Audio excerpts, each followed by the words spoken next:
इम्तियाज जलील यांच्यावर पैशांची उधळण केल्याचा प्रकार समोर आलाय। इम्तियाज जलील यांच्यासह नगरसेवकांवर पैशांची उधळण करण्यात आली आहे। शहरात 33 नगरसेवक निवडून आल्याच्या जल्लोषात का मैफिलीचं आयोजन केलं गेलं होतं। जश्ने महाराष्ट्र जश्ने इम्तियाज या मैफिलीत ही पैशांची उधळण केली गेली आहे।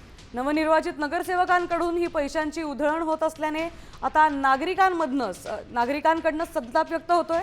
यापूर्वीही इम्तियाज जलील यांच्यावर पैसे उधळल्याची टीका झाली होती। तर आता नवनिर्वाचित नगरसेवकांकडून पैशांची उधळण केली गेली आहे।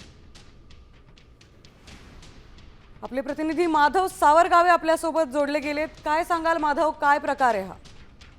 छत्रपती संभाजीनगरमध्ये महानगरपालिकेतील एमआयएमनं 33 जागा जिंकल्या, त्यासोबतच महाराष्ट्रामध्ये 125 जागा जिंकल्याचा आनंद जश्ने महाराष्ट्र जश्ने इम्तियाज जलील अशा एका मैफिलीचं आयोजन इम्तियाज जलील यांच्या नेतृत्वाखाली छत्रपती संभाजीनगरमध्ये करण्यात आलं होतं। त्या ठिकाणी नव्याने निवडून आलेले नगरसेवक होते। रात्री उशिरापर्यंत ही मैफिल रंगली होती आणि त्या मैफिलीमध्ये नोटा उधळल्याचं समोर आलेलं आहे। यापूर्वी सुद्धा एमआयएमच्या कार्यकर्त्यांनी एका मैफिलीमध्ये इम्तियाज जलील यांच्यावर नोटा उधळल्याचं समोर आलं होतं। मात्र त्यावेळेस खोट्या नोटा आहेत अशी खिल्ली स्वतः इम्तियाज जलील यांनी उडवली होती। मात्र आता या नोटा उधळल्यानंतर इम्तियाज जलील यांच्यासारख्या राजकारण्यांनी शोभतं का असा एक प्रश्न सर्वसामान्य उपस्थित करू लागलेले आहेत।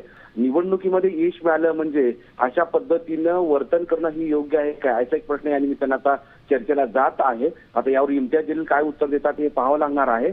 मात्र पहिल्याच विजयाचा उन्माद आणि आनंद अशा पद्धतीने घेतला गेला हे मात्र जनतेच्या समोर आलेलं आहे। नक्कीच धन्यवाद आपण दिलेल्या या सविस्तर माहितीबद्दल।